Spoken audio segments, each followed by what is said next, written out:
Hey, what's up, everyone? Today's April 26th, and this is the Dattie podcast. And I am happy to have Dave Hoffer here from Headliner.ink and the face of BISHOP SMP. What's up, Dave? Yo, what's up, man? How are you? Good, good. Man, so you have been in the SMP industry for a long time, longer than most people. And just brief, I had a quick story. I had met you very briefly at the SMP Expo back in 2021, so about 3 years ago in Arizona. Um, and so one of the things that had happened, so remember we would go there, we'd sit, people would talk, then it would give us a break. So something that had happened was I was sitting, if you're looking at the stage and you look to the left of the stage, there were tables. So we go on break, I come back, I get in my chair, and someone comes up to me and goes, "Hey, can I use this chair?" And I'm like, "Okay." It was an empty chair. You can use the chair.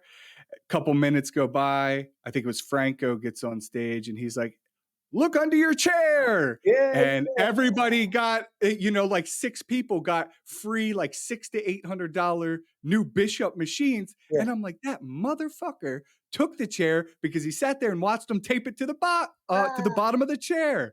So I was no. all butthurt about that. Damn, uh, somebody took your chair. yeah, Took because the they must have machine pretty much. watched. Yeah, yeah. They watched while I guess during the break when they're going over there and taping it around. And it was my exact chair. And I was like, I, son of a bitch. and I you know didn't what's say funny? anything to him. I was just like, whatever. Well, you know what I'm gonna do? I'm gonna send you a machine. How you like that? Oh, that would be fantastic for real. Yeah, That would be so freaking cool. yeah, Yes, thank you. of course. Yeah, and I was just like, dude, you really like they literally watched them because you had to flip it over, like basically duct tape it to it, I so it did don't that. I fall. was doing the Oh, duct you were the taping. guy that I did was all doing the it. okay. Yeah, I was trying to be all sneaky and watch and make sure nobody was in the conference room at the time. And I guess Somebody was I guess somebody watching. was watching. So, Dave, you're out in California, and so where is that where you grew up? Did you grow up in Cali? No, I actually grew up in Philadelphia, New Jersey, Shut East Coast. Oh, so you know exactly where I'm at. I'm in Yeah, where Delaware. you're in I'm in Delaware. Delaware. I'm in Okay. Delaware. We're about 40 minutes from Philly. That's where I grew up till I was Why about did why yeah. did you move out of Philly? Didn't like the crack? Um, well, I think everybody from the Northeast gets kind of sick of the weather. Yeah. I grew up, went to college. I went to college in Atlantic City. That was all fun. And then I just got sick of the winters. And then we used to go down to Florida, to go visit relatives. And I was like, you know what? I'm done college. I need to start my life somewhere. So I headed south and I went to Fort Lauderdale in God, it was like the early 90s.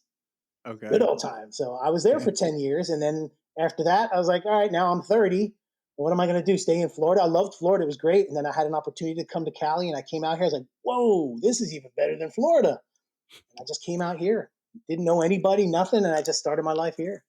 Wow. Yeah. Wow. And that was before the internet where you couldn't really see what Yeah. what was going on. You just kinda had to wing it, Dude, just when I hope. when I drove across the country from Florida to California in 2002, we didn't even, I was using a map, like a literal paper map to get me from state to state. Yeah, before MapQuest printout Before directions. map, yeah, yeah. You're ridiculous. What and so, just to back up, so you're in Philly. Did you like Philly? You still got family here over here? I have some cousins and aunts that are in Cherry Hill, New Jersey. Okay. Yeah.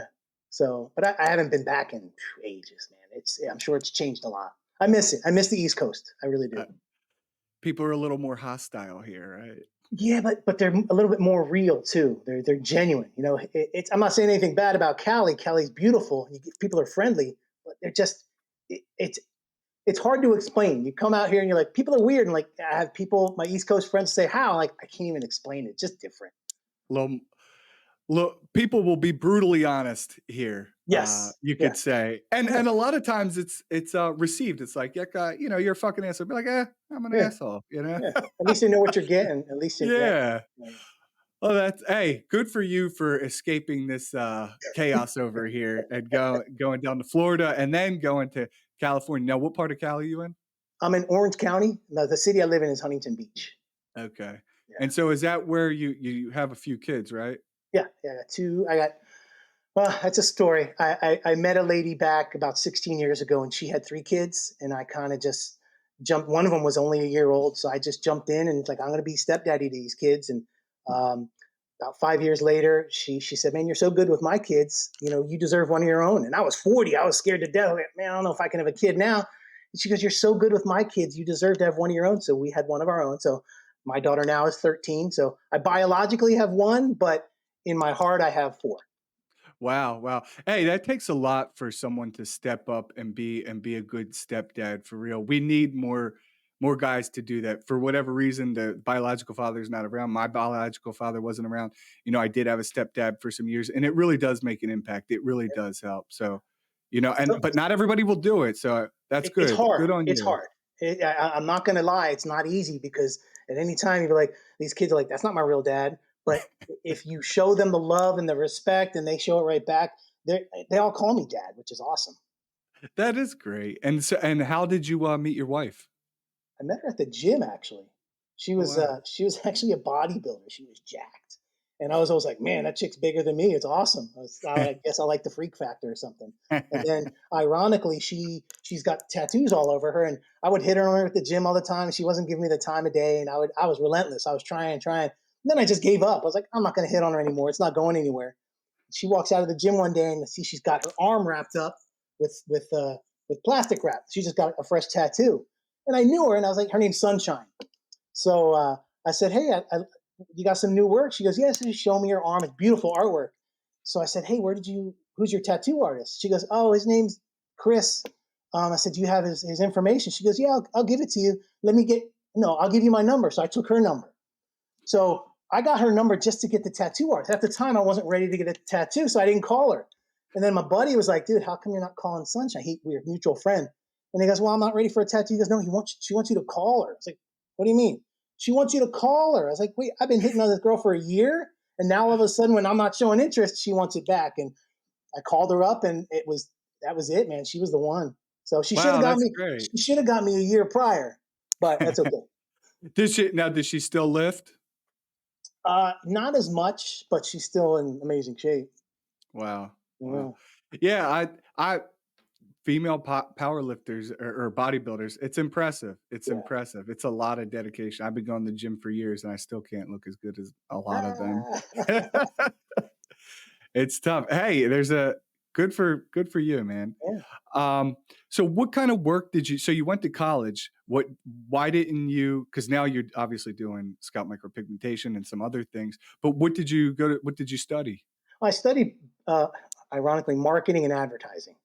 Okay. I listen, when kids go to college, they really don't know what they want to do for the rest of their life. You have to pick something. So I picked it. I've always been an artist. I was a character designer. I wanted to get into animation, but I got into graphic design. Um, so I thought at the time I didn't think you can make money doing art, you know. So went to college for advertising. Didn't really do anything. When I got to Florida is when I got my first graphic design job. Worked at a big firm as graphic designer, art director, and I loved it. It was great. And then when I moved out to California, I segued from the office that I was at in Florida had a sister office in California. So I actually immediately got a job when I came out here, and I was their graphic designer. And it was okay. I wasn't doing anything crazy. It was fun, but um, then I got SMP while I was a graphic designer. I got SMP, and I was like, wow, this is pretty cool. This is back in 2011. I got my SMP. Wow. And yeah, Wow. and I was still doing graphic design, but it wasn't doing so well. I wasn't doing financially well. I got laid off because the company was starting to go down, so they laid me off, and I'm like, I got to figure out something to do. So I got my SMP. I was working at Trader Joe's because I had to pick up a job doing something, Yeah. and so I got my SMP. And I was like, well, I don't want to work at Trader Joe's the rest of my life. I have more to me that I want to be able to offer to myself, to my family, and to the world rather than just stock bananas at Trader Joe's. And Yeah. after I got the SMP, I was like, this is pretty cool. So I actually hit them up. There was an office here in LA. They only had two offices. His hair clinic. He only had two places in America, LA and New York. And when I went up there and had it done, I was talking to the artist. His name was Aldemar, who is now in Spain, I think. Um, and I was like, man, how do you get into this? And he goes, I'll hook you up with the owners. So I got their number. I actually met them, Ian and Ranbir at the time. And I was like, listen, I really want to do this. You guys are new to America. You only have a few locations. I want to do this. I'm an artist. I have an art background. I know I can do this. You changed my life. It's a typical story of everybody who they had it done and then they wanted to do it. That was me. And So I was hitting them up like, listen, I really want to do this. And they're like, okay, yeah, we'll let you open up an office, but it's going to cost, I think they were saying it was going to cost about $80,000 to be a franchise. And I would have had to go to Manchester for 8 weeks to train. And I had just had my daughter, and I was like, I'm willing to do this. I'm willing to travel to another country for 2 months, put out $80,000 of the money I did not have because I wanted to be good at this. That's how dedicated I was. I was willing to do it. Wow. I even prepared my family, say, listen, I'm going to have to go away for a little bit because I see the potential in this industry and I see that I know I can do this. I was committed. And unfortunately, they kept blowing me off and blowing me off. And then they said, we're not going to train anybody because if we train you, we want you to open up a franchise and we don't want to open up any more franchises in California. So I was like, shit, what am I going to do? So I had to take it upon myself to figure out what SMP was. And, this is a little shady, but when I went there, I kind of made a point to look at their machine that they were using. I took pictures of their machines. I took pictures of their needles. Even the guy left the room and I took them. It was a big blocky machine. I took the machine when he left the room. I flipped it over and I took a picture of the UPC code and the barcode because they had their label all over it. Had his hair clinic all over it. So Yeah. I took a picture of it and I did some research. I was like, this is a machine. It's called a Nouveau Contour and it's made in Germany. So I was like, I'm going to buy one. So I bought one because I figured if I'm going to be as good as them, I got to buy their products. Yeah. So Makes sense. I bought this machine. It was $3,500 for this thing. Damn. I still have it. And it was nice because I thought I was told not a tattoo machine, not a tattoo needle, not a tattoo ink. So obviously I had to use what they were using. They were the innovators. So I bought the machine, I bought the needles. I didn't know what ink it was. Fuck, what ink? And I trained myself. I went to some PMU courses to learn about, some other stuff, some, ink and skin and all that. But I'm an artist. I knew I could do it. I practiced a lot on my leg. I had a couple people that allowed me to practice on them, and they trusted me because I'm an artist. They said, you're not going to fuck us up. So anyway, I knew the machine. I bought that. I knew the needles. I bought that. I didn't know what ink they were using because that was a secret. It was a proprietary blend that they were saying. And so what's the secret sauce? I can make McDonald's hamburgers and put lettuce and cheese and all that stuff, but what's their secret sauce? That's what I needed. And nobody knew what it was. It was a secret. And so I was using permanent makeup ink. I was actually, at the time, I was using browns when people had brown hair. I never did. I did a couple shaved heads, but I was using brown shades because I didn't know any better. Wow. They all turned out good. They still look good to this day. But I didn't know what I was doing. I'm going to be honest. And then one day I found out through some colleagues what his hair clinic was using. And I was like, well, what is it? And it was a drawing. It was a tattoo ink. I was like, wait a minute. They've been claiming that it's not a tattoo ink, and it is. And if I'm putting anybody on blast, that's fine. I'm sure it's knowledge by now. So I was like, if that's what they're using, a tattoo ink. It wasn't even a tattoo ink. It's for drawings, for doing like calligraphy and stuff like that. I said, if they're using this and saying it's not, they said it was proprietary. And they claim that the machine is not a tattoo machine when it clearly is. It's a cosmetic tattoo machine. So maybe tattoo products are what people are actually using. They just kind of hid behind it. Now, I understand. Hopefully, I'm not talking too much, man. I apologize. No, you're good. This is interesting. Yeah. So, Uh, yeah. let me pause you real quick. Yeah. So you went, you became a graphic designer. Now, were you actually working on computer? This is the 90s, you said, like late 90s. You're doing the Late graphic 90s. design. Yeah. And so, were you on a computer doing real graphic design, Yeah. Yeah. like for websites? What were you doing? No, I never did. This is going to sound so archaic. I was doing print stuff.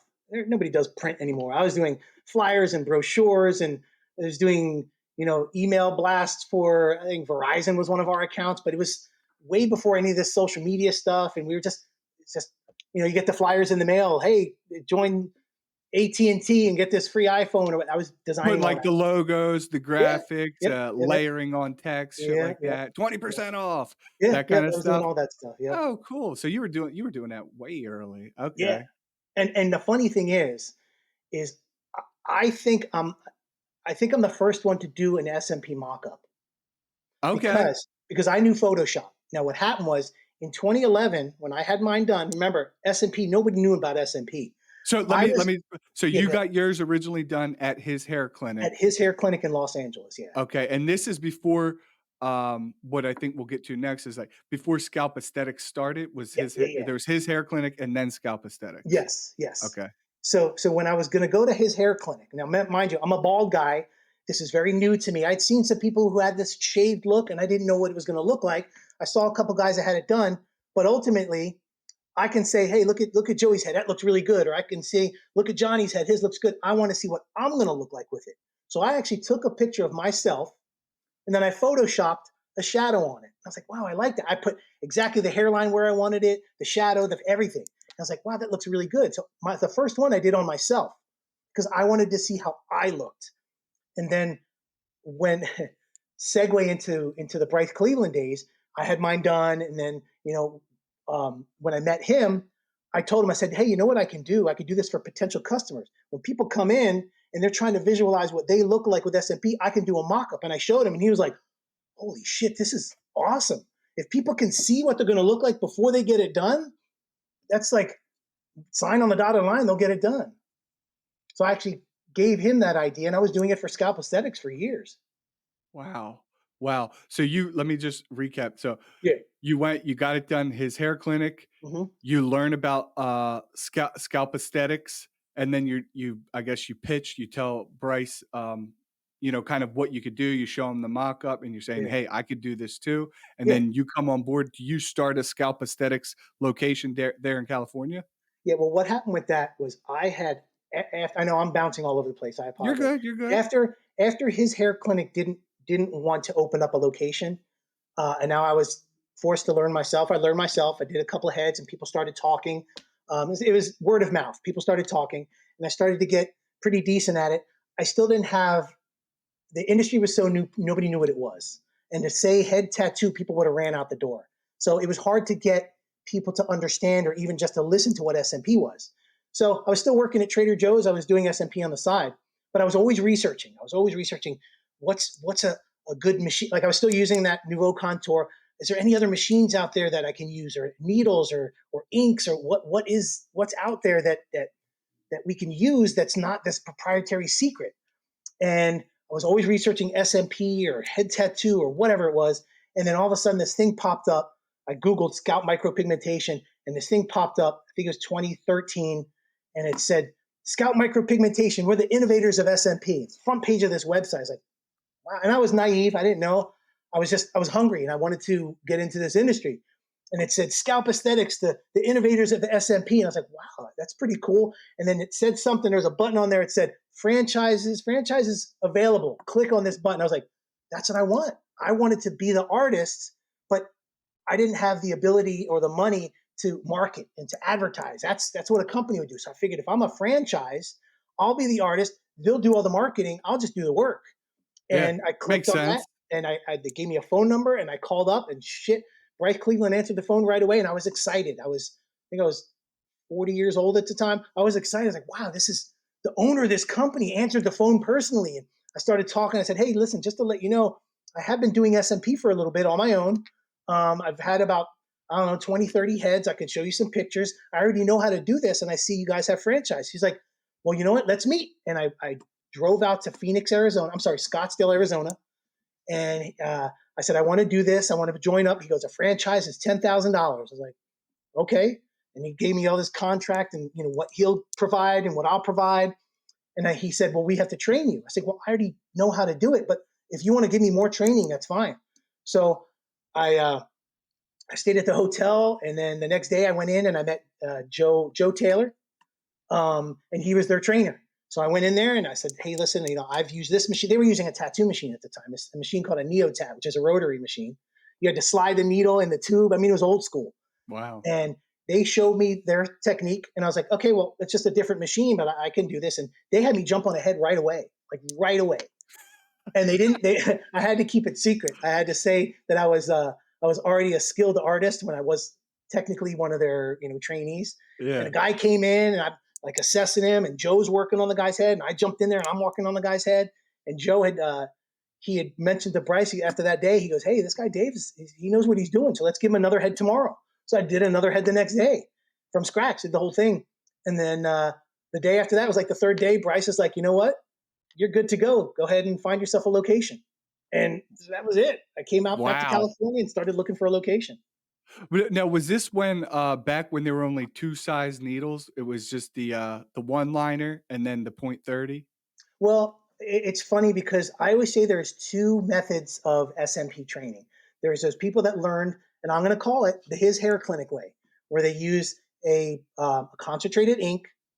They take it, they draw it out with a syringe, they put it in a cup, they take some distilled water or whatever kind of water, they put that in a distilled cup, they mix it up, they use a 3RL, and that's how they do the SMP because that's the His Hair Clinic way. And His Hair Clinic taught a lot of people how to do this. I mean, um, John Chandler and Giroux, I think Yeah, John a did lot of too, these yeah. guys came from His Hair Clinic, so they learned that way. And you're gonna go ahead and start to do that way that you were learned. Now, I was taught just by watching what His Hair Clinic did, but then when I went with Scalp Aesthetics, they were teaching the tattoo way. I learned how to, put my own needle into a tube, how to use, dilute inks like the old school tattooing way, which is cutting your ink, where you put a little bit of ink here, a little bit more ink here, a little bit more ink here, and topping it off with water. That's called cutting. So I learned the tattoo way, whereas the other way is His Hair Clinic way. Now the tattoo way I learned with a single needle, a 1RL, and I was Okay. doing it. And God, the first 5 years of my career I was using single needle. And then Yeah. people were like, "Man, you can't use that. You got to use a 3RL." I was like, well, "Why?" And it was pitched that the 3RL is safer. It's a little bit more forgiving, which I ended up finding out was true. But I did I'd probably say a couple hundred heads with a single needle. Yeah, It I was good. my first procedure was done with a single needle with the 1RL, and then I actually that's how I was taught too, with the Easy Tat needles, if you remember the Yeah, Easy Tat, and it just if you're working on anyone who's, like, not a red-haired freckle guy, the 1RL is just not very effective, you know what I mean? You have to be it is. really careful. Yeah, it is true. It's sharper, so it's going Yeah, to go in quick. It's like a hot knife in butter. yeah. And yet, it's true. It doesn't hold as much ink as three does because you got it's the truth. Um, but it works if you're good. I mean, Yeah, if you have to be very very careful. I think the guys out in, Italy now, Tony Abogado and them, when they're doing that, Black Rain, I'm pretty sure they're using a one-round liner when they're doing the little strokes, Yeah, I would on the I would front. try. Yeah, I mean, I what else could they possibly use it? You know what I mean? Well, But you they could make use it a work, super it tight three. works. You could use a super tight three. I mean, there's some super duper tight threes out there. Yeah, yeah, if you're But yeah, depending on, I guess, the size of the line, right? that's true. Uh, That's true. yeah, The size of uh, your dot is going to depend on the size of your needle. yeah, yeah. People, That's crazy though. So you learned both ways early. yeah, Both ways. You saw both. And when you're saying cutting, so for everyone listening, so now you guys actually, and we'll get to it later, but Bishop has like the pre-mixes, right? You guys yeah, have yeah. the light, medium, dark. No, we have more than a light, medium, and dark. See, Okay. that's the thing that I really want to try to educate the industry for people that know how to do the concentrate method. It's a natural for them. They can do it all the time. Paul Clark, he's been doing that forever. He can close his eyes and make a perfect blend of ink. But for people that are new, to try to teach them how much ink to draw out, how much water to draw out, to make sure it's consistent every time, that's a big task for someone new to learn. Why not have stuff that's already mixed for you? Yeah. Do you know what I mean? I like to use an analogy. There was an old school painter. His name was Bob Ross. You know who Bob Ross was? Of course. He's that guy with the big old afro. Now, Bob Yeah, Ross, I yeah. used to watch him as a kid painting, and it was amazing to me. He would get his color palette, he'd put his paints on it. He would always put his yellow and his red and his blue. And then if he wanted a green, he would take a little yellow and a little blue and make green. And if he wanted a little bit darker, he'd add a little bit more blue. And he'd have a perfect patch of this green right here. Now he would do some grass or whatever. But now if he had to come back to that painting the next day, because he's talented, he knew exactly how much blue and green to make that exact green. He knew it. Mhm. Now, someone like me who was a kid watching this guy, I was like, my green's going to look different. I may add a little bit too much yellow or too much blue. It's going to look different. So he ended up coming out with a set of paints that were already mixed. So I could just squirt out this green for this time and use the same thing next time. So that's kind of like what we did with Bishop Shades. It's 10 shades of the grays that we use, and they're already mixed. So I can do something on your head today, and I know I'm going to use a number 5. I'm going to pour it out of the bottle, You come back next week, I'm going to pour that same number 5 out of that bottle. You come back the week after that, I'm going to pour that same number. I don't have to redraw and pour it into a bottle or into a cup and mix it up and make sure that it's mixed and make sure I have the exact same ratios every time. It's already done. So Yeah. it's almost foolproof. I I I know what you mean, Yeah. and I do the same thing. I do use occasionally. I'll do the the pretty much the black carbon and then dilute it. But most of the time, I got Mhm. some premixes kind of already Yeah. made. It makes it easier to also remember for when they come back. It's like, okay, Yeah. I checked my notes. What did I use last time? Okay, now I can go a little bit darker. Right. For And me personally, I never understood why. Well, I do now. I never understood why, because I remember doing the mixing method myself back in the day. And I was like, okay, I'm going to use a number 5 on this guy. I'm going to use a number 6 on this guy, a number 7 on that guy. Why don't I make a whole 1 ounce bottle of a number 5 so I could just keep coming back to that, and a whole 1 ounce bottle of number 6 so I could just keep coming back to that. But to do that yourself, it's not really sterile to do it. You're using a bottle, you got to make sure it's sterilized, and you got to make sure that any air bacteria is going to get into it. So it's not the safest way. Um, and I figured, why isn't everybody doing this? Because the only way to do that correctly was to do it at a facility, at a manufacturing plant. It's going to make hundreds of gallons of this one and bottle it up, and hundreds of gallons of this. So being with Bishop, we work with Eternal Ink is one of the biggest ink manufacturers for tattoo inks in the world, one of the biggest in the world. We worked with Mark Allen, who's a killer in this industry. He Mark's a had this beast. whole yeah, he had this whole, and I've known him for years. He's had this whole setup of which inks, how much ratio of ink to dilution to make this shade, to make this shade, and we worked together to come up with these 10 shades that are going to make a perfect blend from the lightest to the darkest seamlessly, and it works, and it's easy. It's easy, it's simple, it's safe, it's sterile, and I think it's the best way to go. It's just going to be hard because you have to re-educate the industry that only knows one way.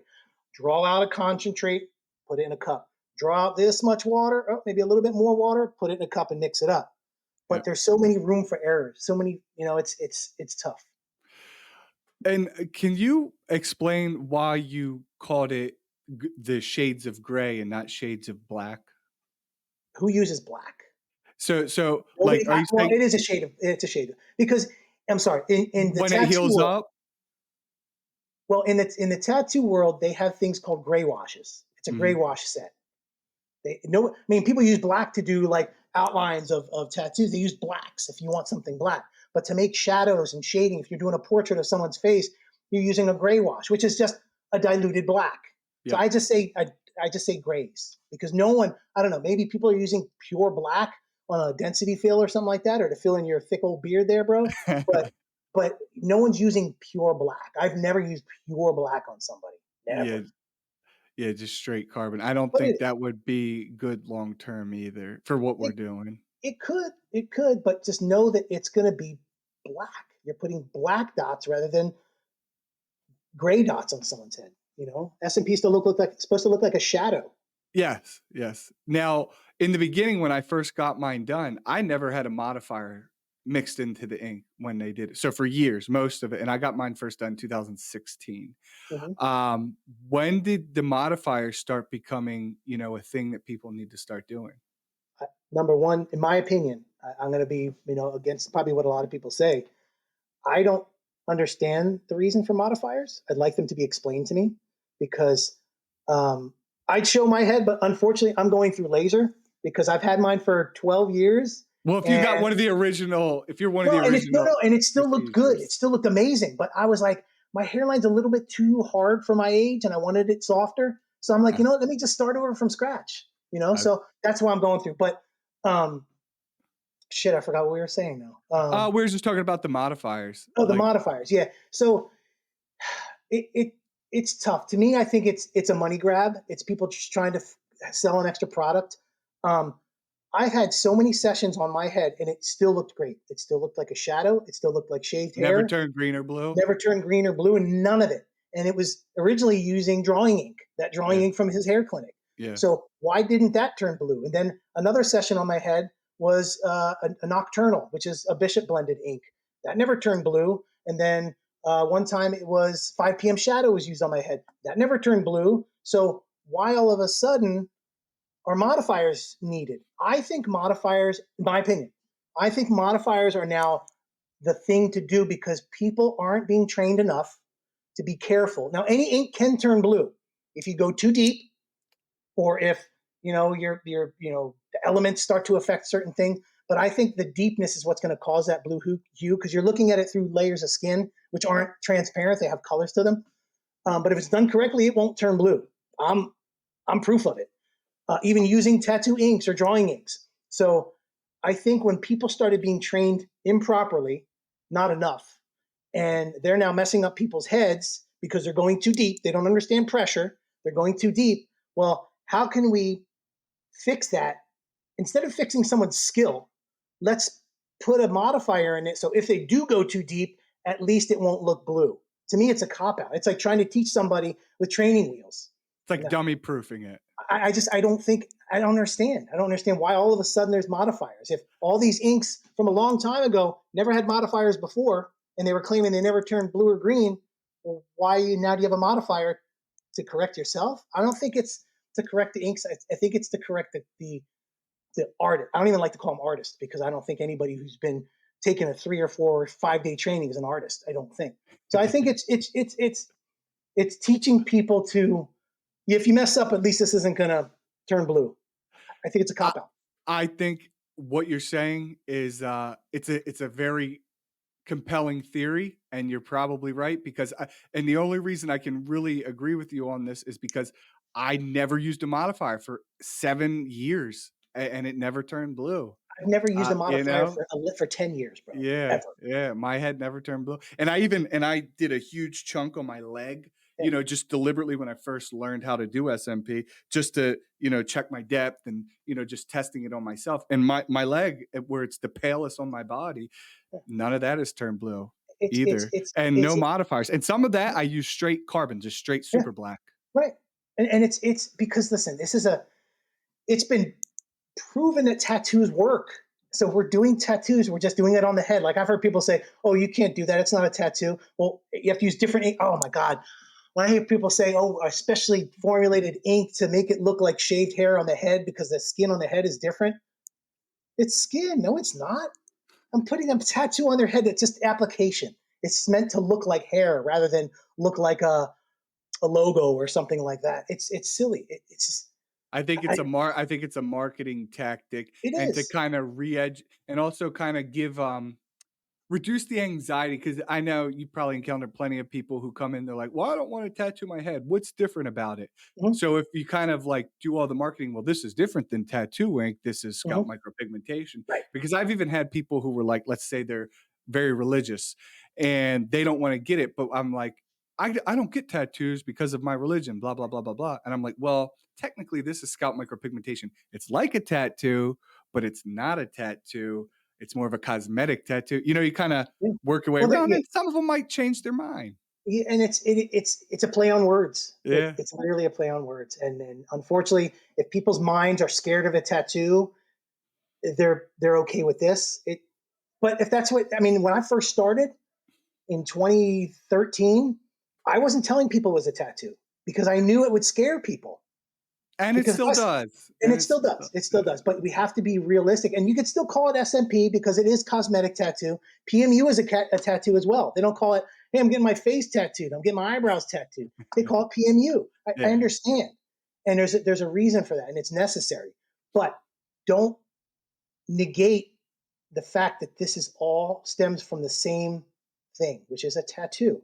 And Yeah. the products come and stem from tattoo products. In fact, I wouldn't be surprised. I'm not going to say I can prove it, but I can probably come up with some proof that all the inks and for SMP and PMU are probably manufactured by tattoo Eternal ink. ink.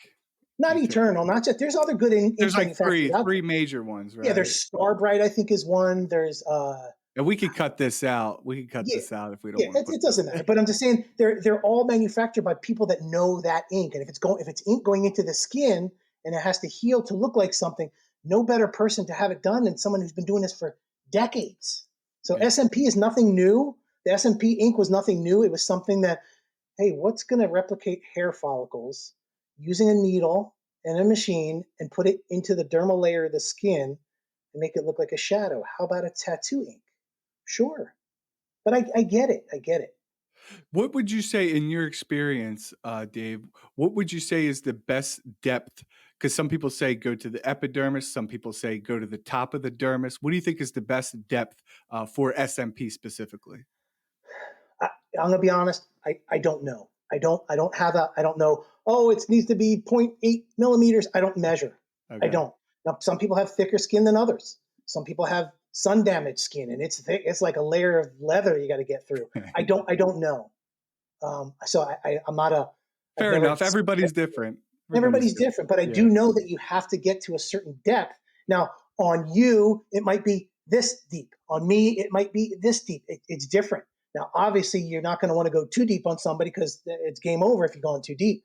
So you be cautious. But if you go not deep enough, then it's going to come off. So It's you gonna have to know fade. that Yeah. sweet spot. On every person is a different sweet spot.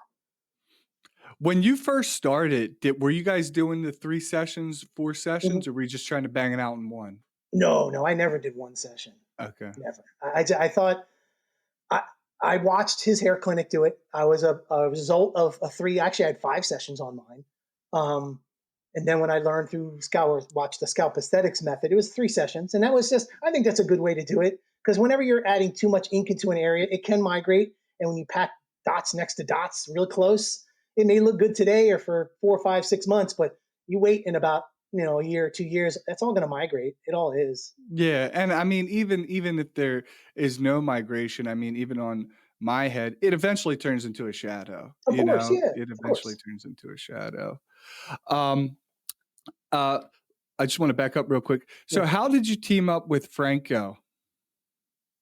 So the Franco story is it's pretty cool. I'm going to kind of cut to a quick version of it. I met Franco with a couple other guys that I was working with at the time. I didn't know who Franco was. I didn't really know anything about Bishop. I didn't know anything about tattoo or that industry. But I met with him because we were going to try to. We had a marketing guy. We were going to try to get something done, and it was three of us. And then nothing ever happened from that. There was meetings on the side without me, and we just kind of split apart. So about a year later, I was getting a tattoo for my lady, and we went to this studio. It's not too far, and I was looking at the location, like, wow, this looks familiar. I was like, oh my god, this is. I was here about a year ago, and I met Franco with these two other guys, and so I had his phone number. I kept it. I hadn't talked to the guy in a year. I think I talked to him one time, and I messaged him. I said, hey, I don't know if you remember me. My name is Dave. I came here about a year ago with a couple other guys talking about SMP. I'm actually downstairs. I'm getting my lady a tattoo from one of your artists. And he goes, oh shit, yeah, I remember you. I'll come on down. Or maybe I went up to his office. And he's like, yeah, I remembered you because you had this good energy about you. And so I talked to him, and while my lady was getting tattooed, I'm talking to Franco, and he was developing a new machine at the time, which is the wand, but this was a prototype, and he was showing me what he's doing and all this new stuff he was coming out with. I was like, wow, that's pretty cool. And he gave me his machine, which I was like, wow, that's pretty cool.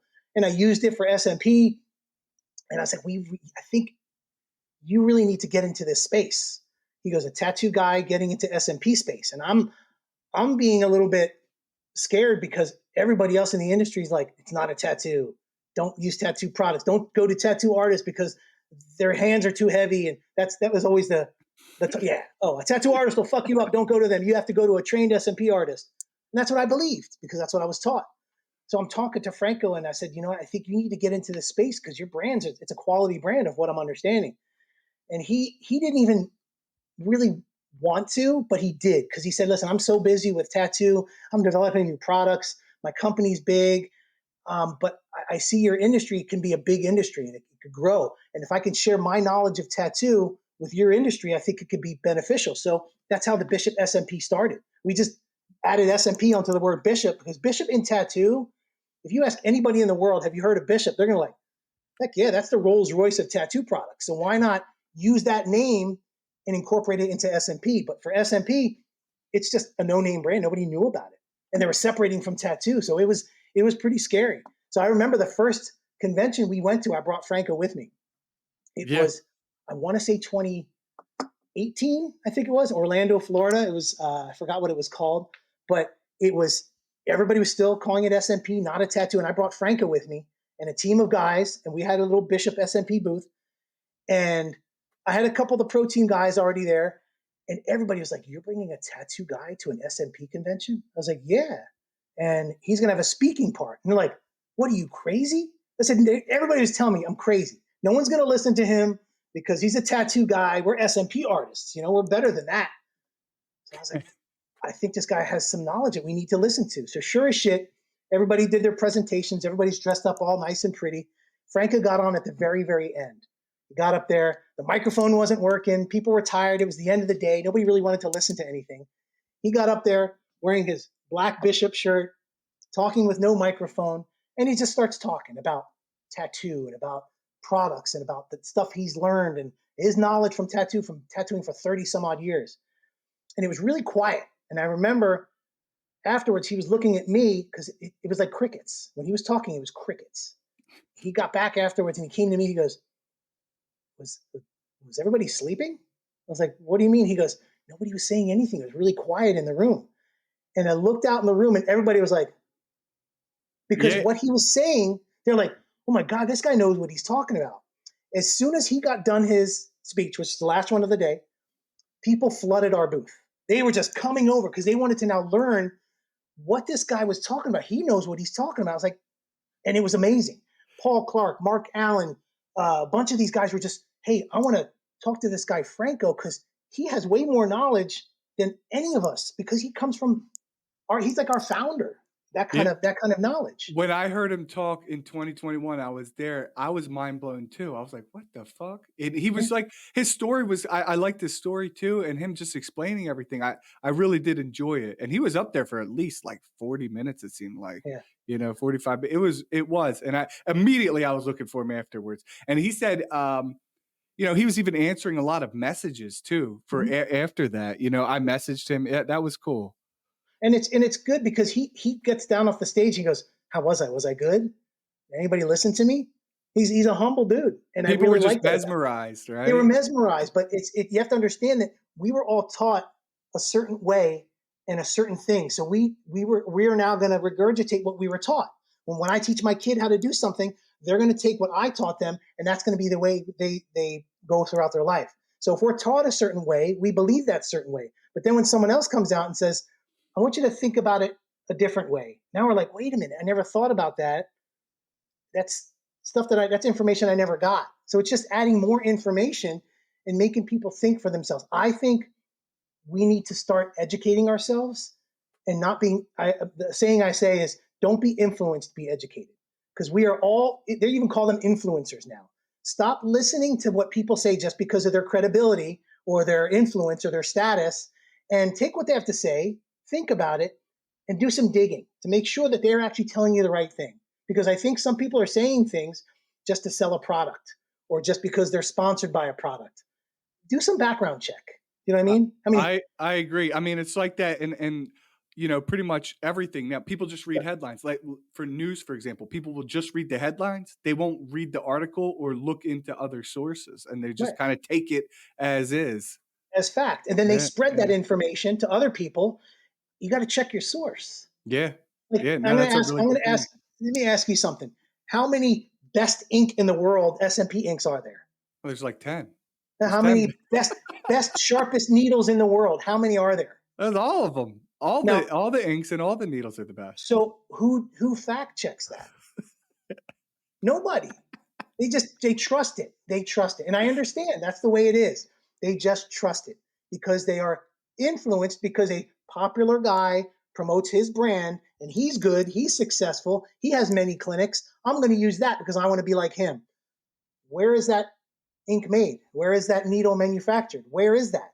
Just double check. It may be made at a great manufacturing plant. It may Yeah, be made very, very well. Don't you want to check? I yeah. do.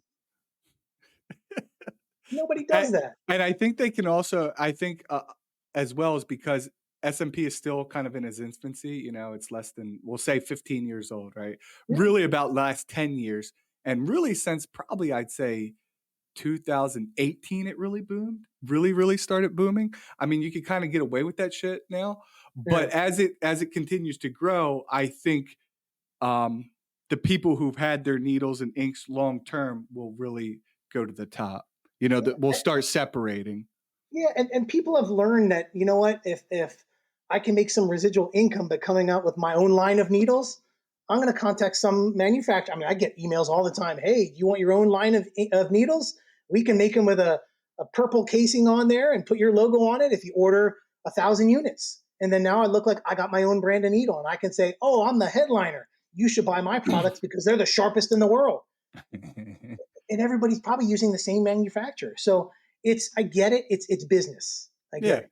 But at the end of the day, this, I think, and the reason why SMP took off so well is because it's a beautiful industry. The procedure we do for people, it's an amazing thing. The way that we change people's lives, it brings me to tears sometimes, let alone my customers. And I'm sure you've had plenty as well. yeah, It's yeah. it's an amazing thing what we can do for people.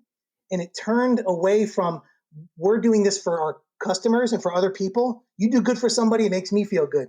It's turned away from that into, you know what? I more care about my own self, or I'm gonna, promote myself. Like I like to talk about the name of my clinic is called Headliner. I'm not the headliner. My customers are the headliner. I always say a headliner is the star of the show. I want to make you the star of your show.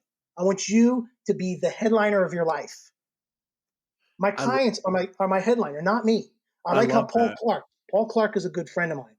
His clinic is called Legends. And I've talked to him. He goes, I'm not the legend. My customers are the legends. And I like that because we do it for them. Less about me. I don't put myself all over the internet and, hey, check me out. I'm driving this car. Look at me. I'm the biggest in the world. It's not about me. It's about what I'm doing for others. And it turned away from that in what you said, 2018, because a lot of people got into it.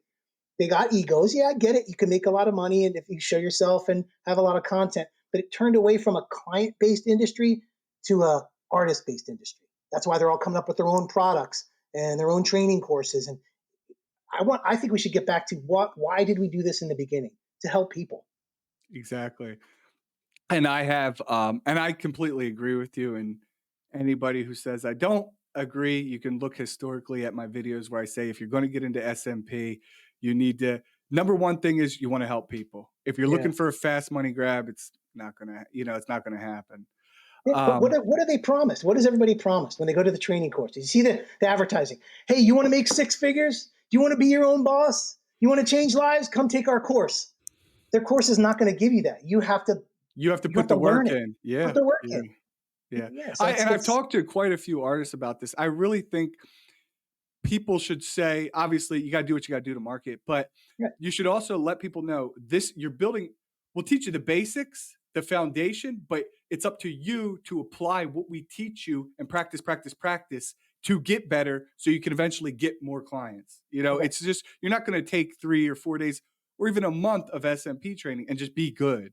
You got to see right. how it heals. Let them come back, do it again, go in between, second session, third session, see how it looks in 6 months, a year. It's Yeah, constantly trying to get better. Every hair follicle replication, I'm trying to get better, better, better. Each person, different skin tones, scars. It's like, it's a never ending learning process. right. You're right. But if you give everybody, if you have a class of 10 people and you give everybody a certificate, everybody, you may get one or two people that are going to do what you just said, and they're going to want to practice and they're going to educate themselves more and they're going to want to get better. But you got the other eight that are going to be like, I got my certificate, I'm good to go.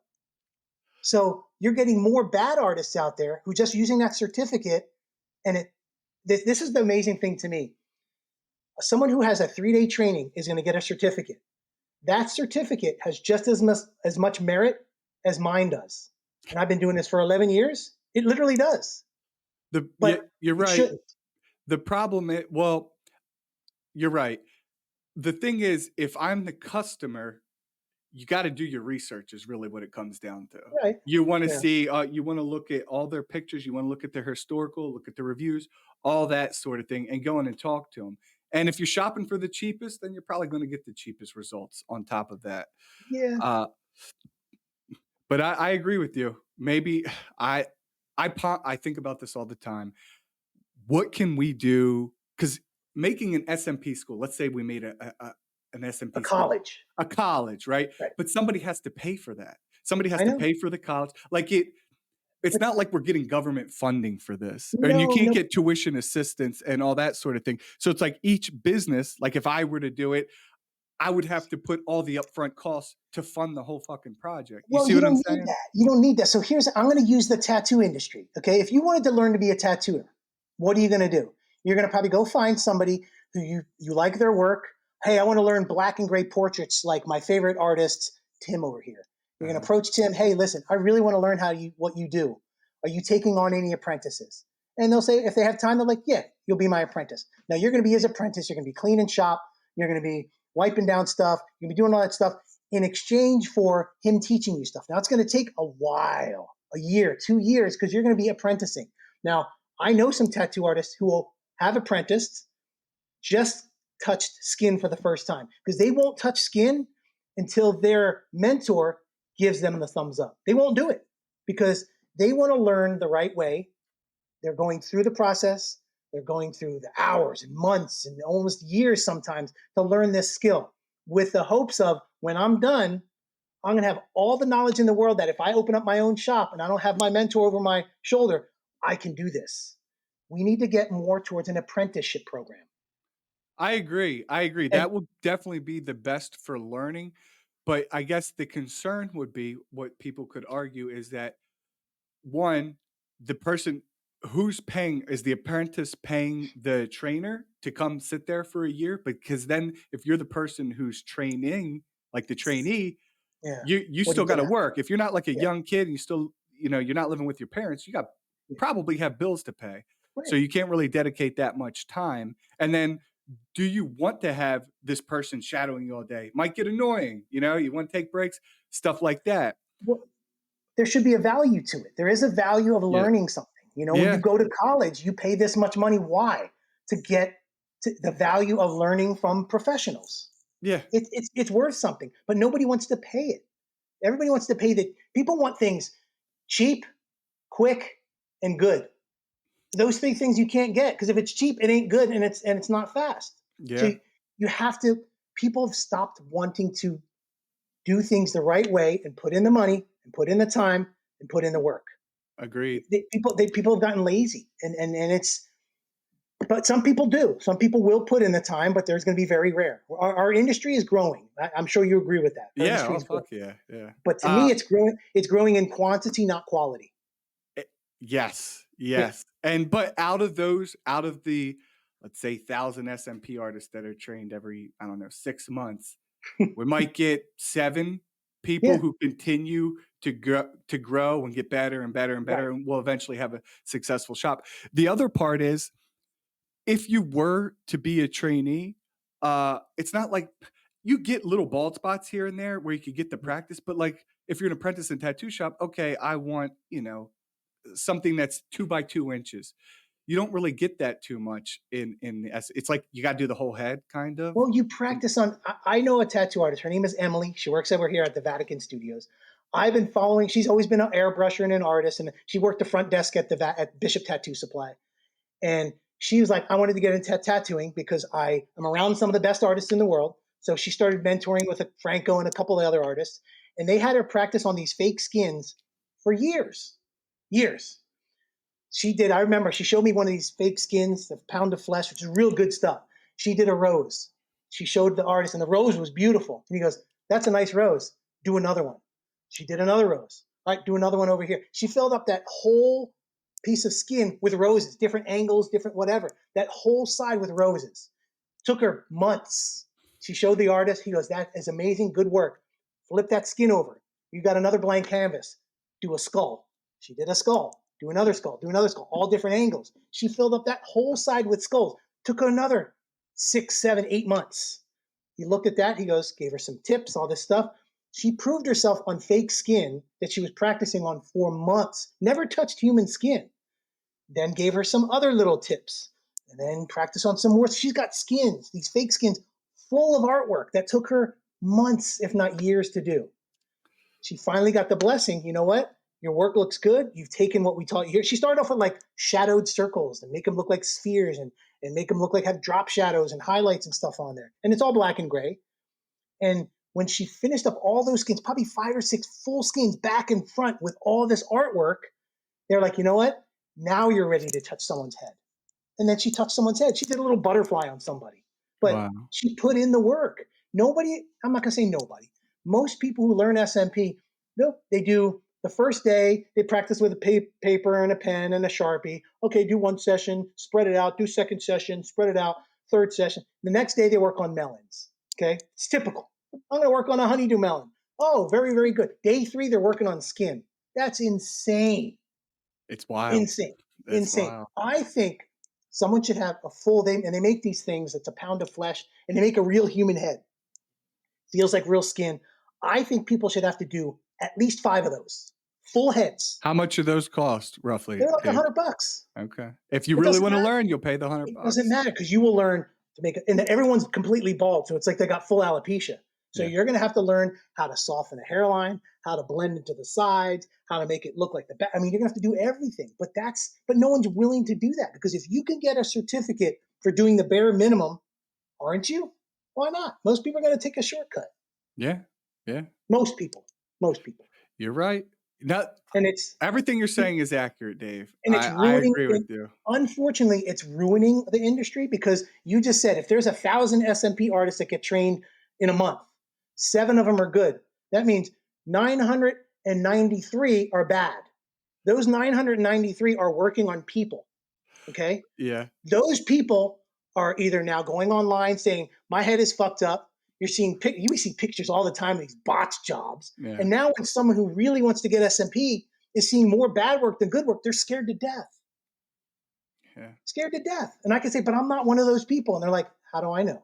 I'll show them my work. How do I know you don't have filters? How do I know you're not using some? It's a difficult thing because now we have to prove ourselves because we're competing with the majority of people doing shitty work. You're not wrong, but it can also But create more jobs for, "Hey, alright, I'll fix your fucked up head." You know?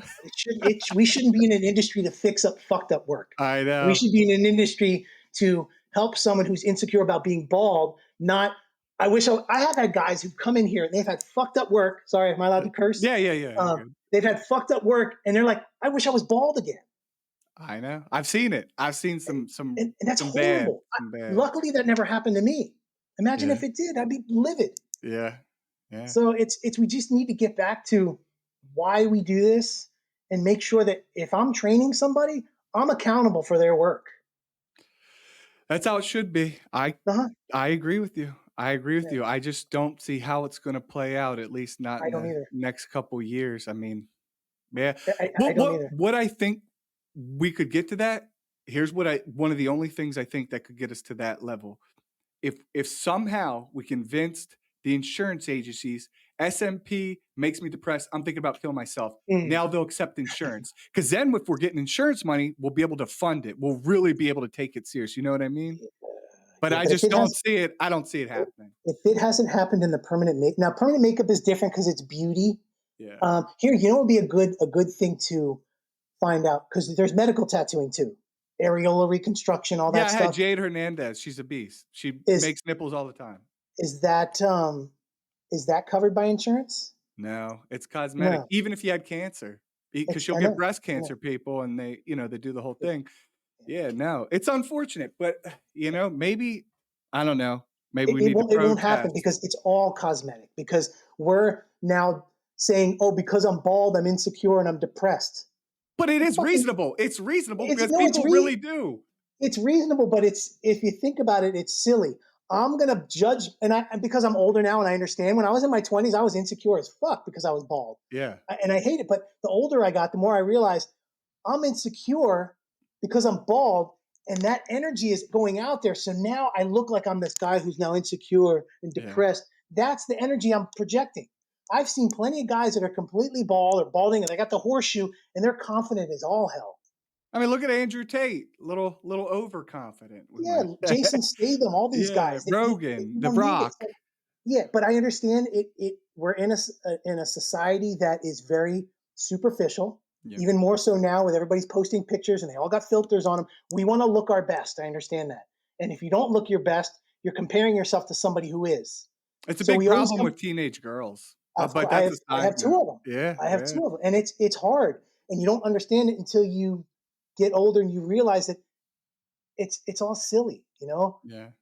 But I But get it's it. the I light get it. it's the world that we do live in, I know. I unfortunately, know. and so we do have to deal with it. But yeah, I mean, if unless we get some type of external funding that That kind of won't happen. facilitates it. Yeah, I don't see it It either. won't happen. But It's just yeah. keep it moving. Is that okay, Dave? But I Yeah, of agree. course, man, Everything of you're course. saying, you're not wrong. You're not Yeah, of wrong. course.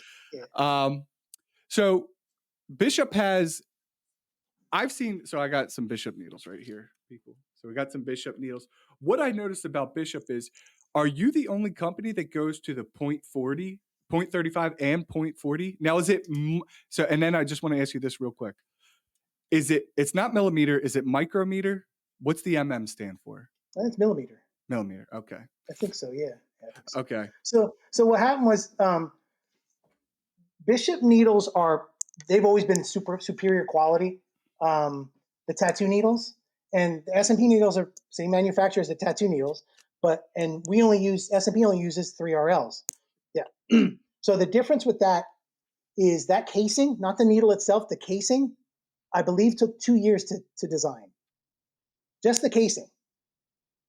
Yeah, I think you're probably the only company that also gets the logo and it's nice hard plastic on there. And it's also got that little flow hole towards the tip. Yep, right here. It allows air to flow through the needle better. And we'll So put it's just it was a design that Franco and God, who was the person he worked with? I don't know if it was Carlos Torres, somebody, another artist that designed this tattoo needle. So we use the same casing as their tattoo needles. We just use only 3RLs. Now our 3RLs go through this extra process at the manufacturer that squeezes them extra tight towards the tip. So they mhm. don't flare out at all. They're very, very tight towards the tip. So when you give that impression, it looks like a single dot. Yeah, it's 3 needles that come together like this. Yes, exactly. And for people who don't know, so and these are considered long taper, right? It tapers Mm-hmm, down, gets thinner mm-hmm, and thinner. mm-hmm. What does the bug pin mean? What does that mean? I think bug pin is a certain gauge. Somebody told me I try to listen to the tattoo artist sometimes, but sometimes there's so many terms that I don't understand. I believe bug pin is a point point 30 or smaller. Is that what okay, so and that's why it would be in the bug pin category? Yeah, yeah, yeah. Okay. Okay. But I mean, I don't know any other I don't even think FYT has a .35 or a .40. Now the reason why we came up with that is everybody was using 3RLs. They were using like a 0.15, 0.17, which we call a 0403. There's a 0.20, which is a 0603. And then there's a 0.25, which is a 0803. Some people started dabbling and saying, you know what, I've used a tattoo needle that's a 1003 or a 1203. They're not huge sellers because I think people are scared of a 1203, which is, like you said, it's a 0.40. People get scared because, like, oh my God, it's going to make a dot this big. But I've known people that have used it and they were killers. Like Paul Clark had at a time used the 1203. He goes, man, these are phenomenal. But I think it's different on whatever skin you're using. But Yeah, yeah. just know that whatever the size of the dot you're using or needle you're using is going to be the size of the dot. Yeah. People tend to think, oh, go lighter pressure, you'll make a smaller dot. True, because you're only getting to the sharper point of the taper, but you're probably not going deep enough. It's So you have probably to go gonna to the it's more likely to fade. yeah, you have to go to the same pressure all the time. If you want a smaller dot, use a smaller needle. If you want a lighter color, use a lighter shade of ink. It just makes sense. Agreed. Um, so and then let's go to so Bishop needles are great. Highly recommend them to everybody. Get your Bishop needles; they are great. In terms of the ink, and I know we briefly touched on it. So you have 10 shades of ink, Yeah, yeah. and are they in 1 ounce, 2 ounce bottles? How's that go? No, they're in, I think, half-ounce bottles. So you don't need much for an entire head. Yeah. That's another thing that I always, when I first started, I was going to use the same stuff that his hair clinic used, and they were making these big cups, which is a lot of liquid. Hmm. You have plenty of liquid for the head. I mean, I think I use this much liquid in an entire head. You don't need that much. So all that other stuff is going to waste. Yep. And these SMP inks are expensive, so you don't need that much. So And we so make half. you Yeah. don't have to add any water to the Bishop. You just pour it No, in, no extra water. no, because it's already mixed. We already have like I don't know what ink do you use? I use all the inks. I use all the inks. But so what you do, we'll say you use follicule and you're Okay. making a 28 shade. You're doing 1 ounce of ink, 28 ounces of water. Or if you cut it in half, you're using half an ounce of ink, 14 ounces of water. You're still having quite a bit of ink, and you mix it up. You have quite a bit. You've got that shadow that's right on this scale. Not too dark, not too light. It's right here. Mm. We already made that one. We made hundreds of gallons of it and bottled it in hundreds of bottles. So you don't have to draw it out anymore, put it in a cup, mix it up, draw out the water, mix it up. You don't have to do that anymore. Just pick up your bottle. It's Yeah. already made. Yeah. Right, and then write it in your notes, and you're like, "Hey, that worked well. Use it again." Or that was a little Yeah. too light. I'll go one shade or two shades darker. Right, exactly, exactly. So it literally takes what you're doing every day, mixing it, drawing it out, throwing away all these extra syringes and all the extra ink.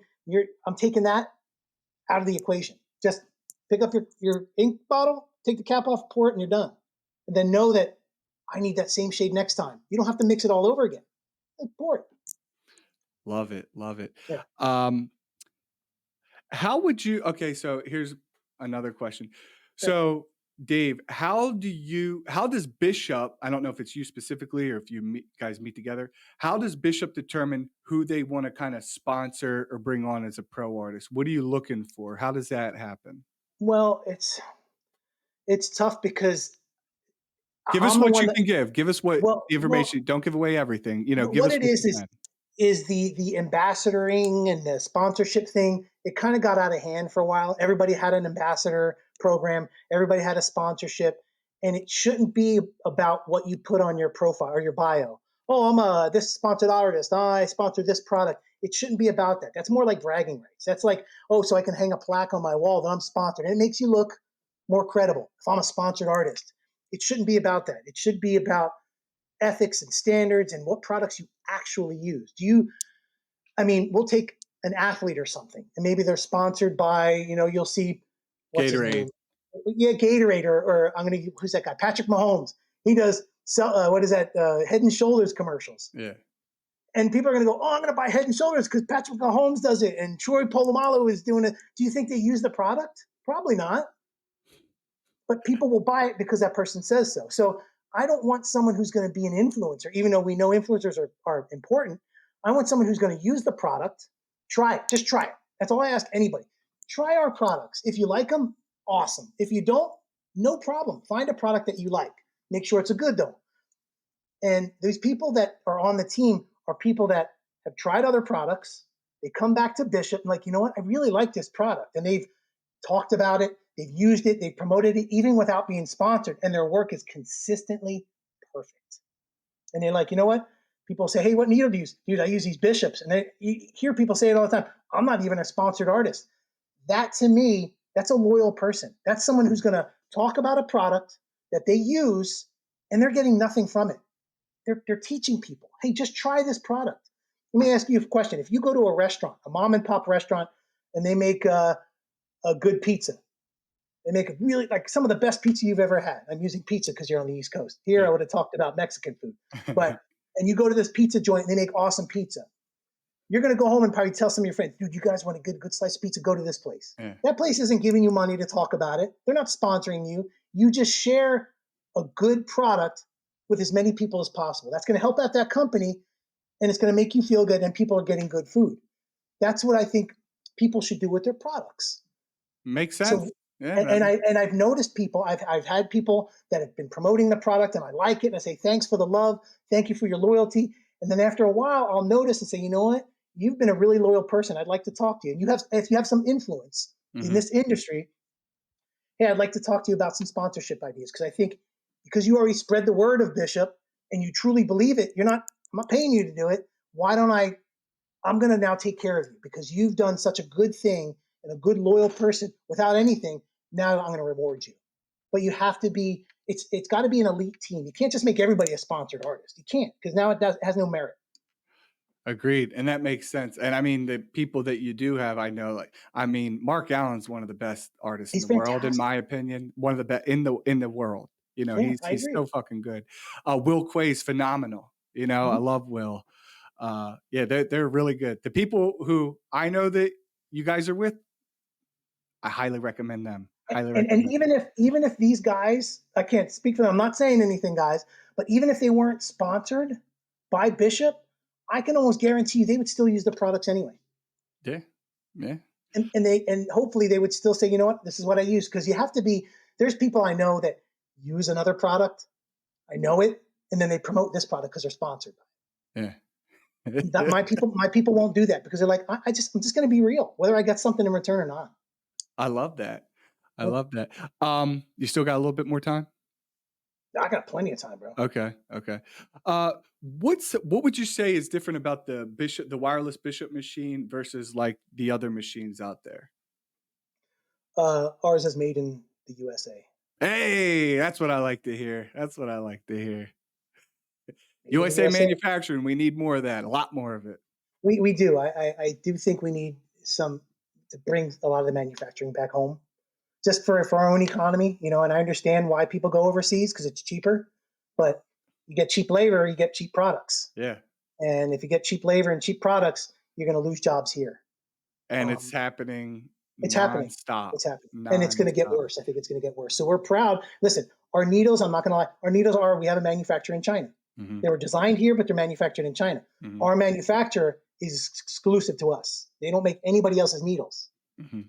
So there are other needles that are made in China, but those are other manufacturing.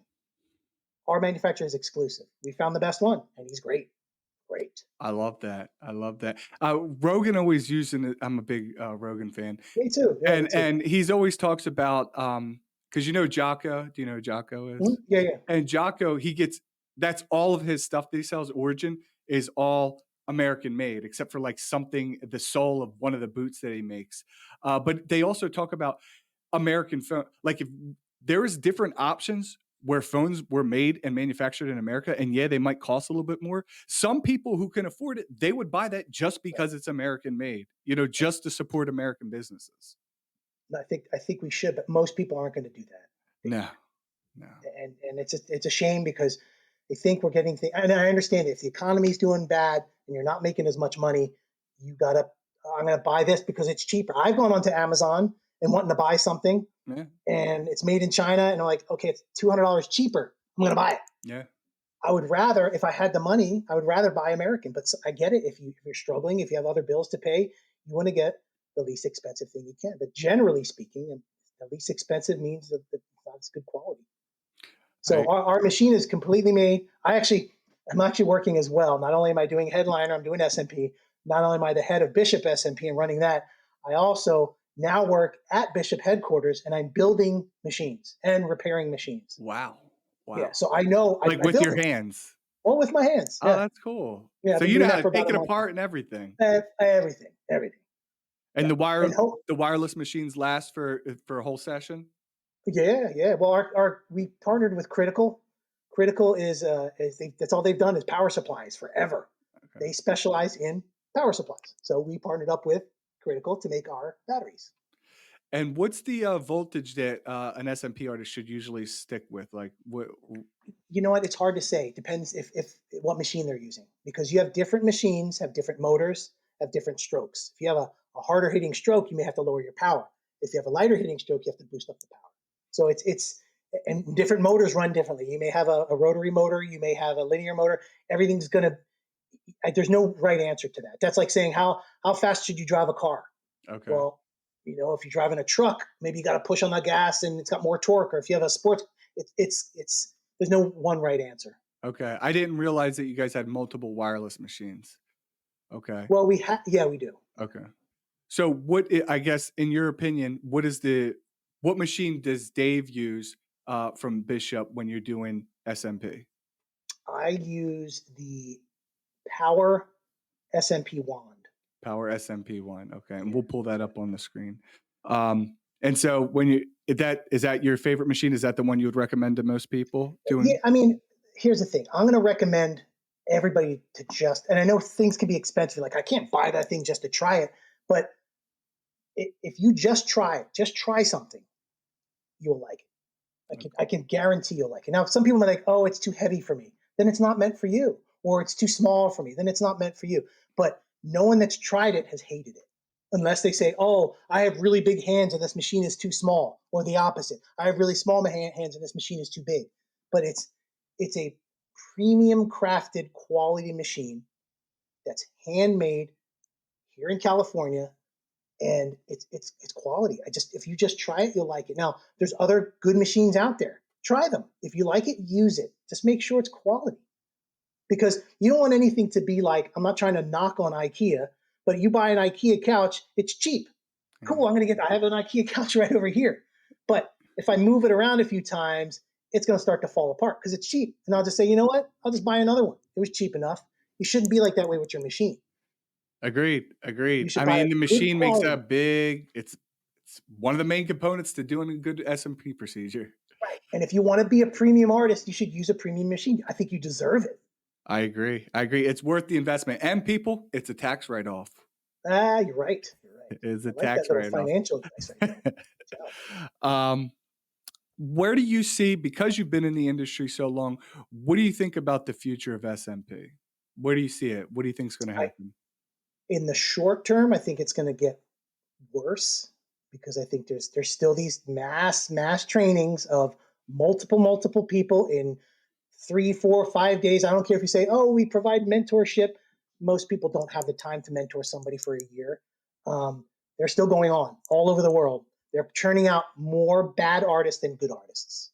Now you're going to get your prodigies. They're going to come out and they're going to be killers, but the majority of them are going to be bad ones. So you're building an industry on quantity, not quality. So I see it's going to get worse. And when it gets worse and more people, you're going to have more supply than demand. So it's going to bring the prices down. We've already I don't seen it. like that. Yeah, you're not And wrong with that shit. no, That's not no, cool. I don't like and that. it's not cool. But I also can say that what we used to charge back in the day, $3,500, $4,000, that's a pretty steep price. And we use that because we knew what it did for people. It built your confidence, and you can't put a price on confidence. It gave you your mojo back. You can't put a price on that. I get it. Does it need to be $4,000? I don't think so. I mean, it's Unless like, it's the whole head doing the neck too. yeah, yeah. I mean, it's a lot of work. Don't get me wrong, but I already thought it was a little overpriced, and I shouldn't say that. I've been in this for a long time, but it doesn't need to be $1,000 for an entire head. But it's going to get there. I think so because there's going to be more choices, I'm and some of not these doing choices, it, people. no, yeah. But then what's going to happen if it's going to drive prices down, and costs are going to still rise? Yeah. People are going to like, all right, well now if I can't, if I'm making little money and costs are here, now I'm just going to train other people. So they say if you can't do, teach. Yeah, I saw that long pause and that long blink that you just did. Because what exactly is happening right now? You're These right. people that I can't mean, do, you're speaking the truth, Dave. I mean, you're not wrong. and I don't want to make people mad at this. If someone gets mad at me talking the truth, that means they have something to hide. I think you're just from your vantage point, this is what you see. You've been in the game Yeah, for what, 13 years? Yeah, this is what you're seeing. And and I wanted to get back. Shit, I mean, I hate to say it, I wish it was the '80s again. This whole new generation of then we wouldn't have SMP if it was the I 80s. know. Well, we could bring some of the stuff over here.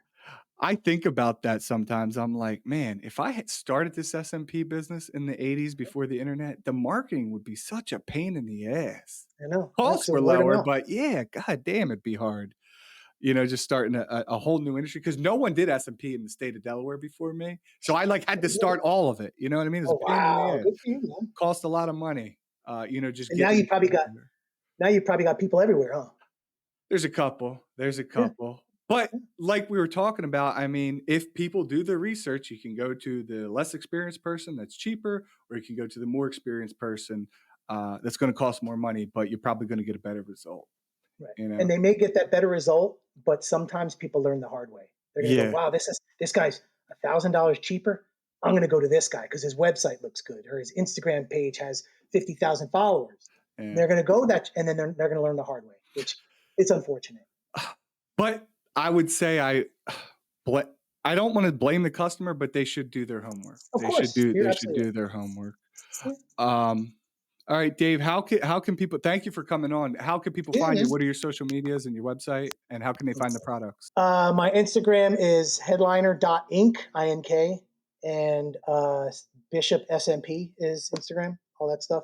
I'm not a big, heavy social media guy. I can't, I can't wrap my old brain around it. But that's how you can find me. I don't have many followers, but I'm not about the following. I'm about, if people just, like you said, if they do the research and they find me, I may be on the 10th page of Google. If they find me and they talk to me, they're going to know I'm in it to help them out. Love that. Love that.